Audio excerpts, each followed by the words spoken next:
You know, as much as it is about, you know, getting down to the kind of root causes, you know, surrounding behavior and addiction, you know, and trauma. It's also a huge aspect of it is the healing part physically, you know. And is that why you feel holistic therapy is such a good fit for something like a treatment centre? Yes, I do. It's funny you should, because it's a really good question actually, because if I look back, I've worked with many organisations over the years, and it dovetails in with the whole concept of looking after the mind, body and spirit and soul, right? And kind of unpeeling those layers. I say this a lot when I'm working with clients, that yeah, one of our kind of philosophies is to support people to look back and kind of go back to the root causes of why addiction's been a problem in the first place. And therefore when one goes through that process, we're not just physical beings, are we? We've got the emotional and the spiritual element too, right? And though we don't do 12 steps here, as we've talked about before, it's very much something that you can, yeah, you can reach into your heart and soul and actually get into contact with how you're feeling for the day, how you're feeling at that very moment, and be able to deal with those emotions as they arise. A lot of people call it mindfulness, being present. All of it is kind of wrapped up all in the same bag really, but with different aspects. So it's nice that you said, when, you know, before, a lot of laughter. Yeah, laughter therapy is a really key element of it as well. So it's not all deadly serious. It's got to be achievable for everyone, really. Yeah.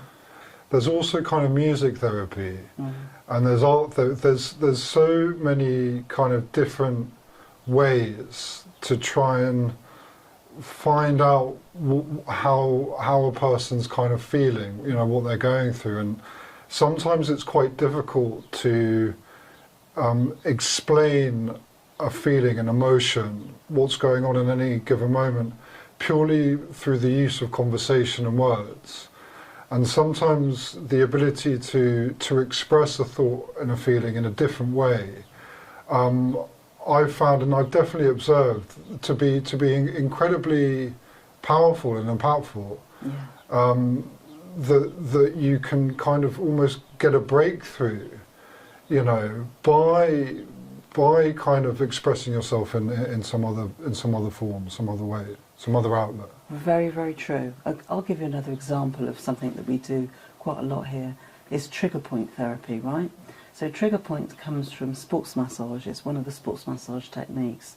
To frame this, when we're feeling uncomfortable in our body, our connective tissue contracts and it causes a hypersensitive point, which then they're spread across all our bodies. We've all got them, right? What I do is bring in tennis balls, I don't know if you remember this, and golf balls, and we lie on them, and it literally releases anatomically the trigger point. But what's interesting is when you tie it in with the emotions, if there's, for example, shouldering responsibility of stuff that's happened in the past, subconsciously human beings aren't aware. We just hold this stuff, right? And often it's only when it's released, just like you've just said, that you get that breakthrough, that you get the oh my God, I've got it moment. That's what the problem is, do you see? So it's very, very layered. Similar actually to reflexology. I am passionate about reflexology. I've worked with so many people with this, and then, if I'm honest, trained a lot of people to do this, and it's something that everybody can use. We give handouts here too, so it's not just me spouting for an hour in the session, but there's a point of reference. A lot of our clients will take, you know, the chart home, that when they have the bladder pain, the nose pain, the anxiety, the palpitations from stress, restless legs, the list is endless, that there's something that they can, you know, make notes while they're here and take it away with them and embed that into their routine of, you know, what does my week look like, when I used to use, what did I do, putting good practice in place, really. So it's about supporting all of those things. And I like how broad it is from how you're describing, you know, what you do and what you introduce, because I often feel that sometimes what might work for one person doesn't necessarily work for another person.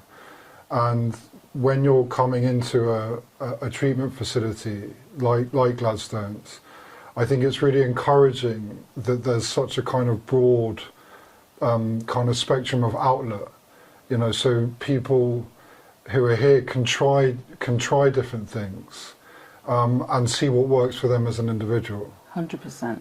Absolutely. Having that variety. Yeah, every size does not fit all. I think we know that already. Yeah.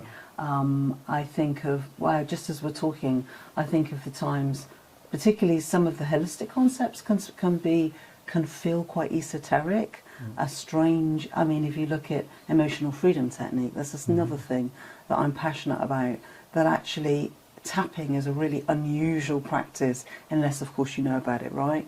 However, once you look at the science behind it, and indeed the research behind it, thousands of people use this stuff, not just for recovery, for a range of, you know, problems with mental health, feeling insecure, grief. Again, the list is endless. So you're right. I think when you look at the holistic approach, it is massive. It's a massive area that people can kind of pull down the areas that suit them and get rid of the stuff that you think, no, that doesn't suit me. You know what I mean? Yeah. So yes, you're right. Yeah, you're right. absolutely. Yeah. To anybody listening, Yeah.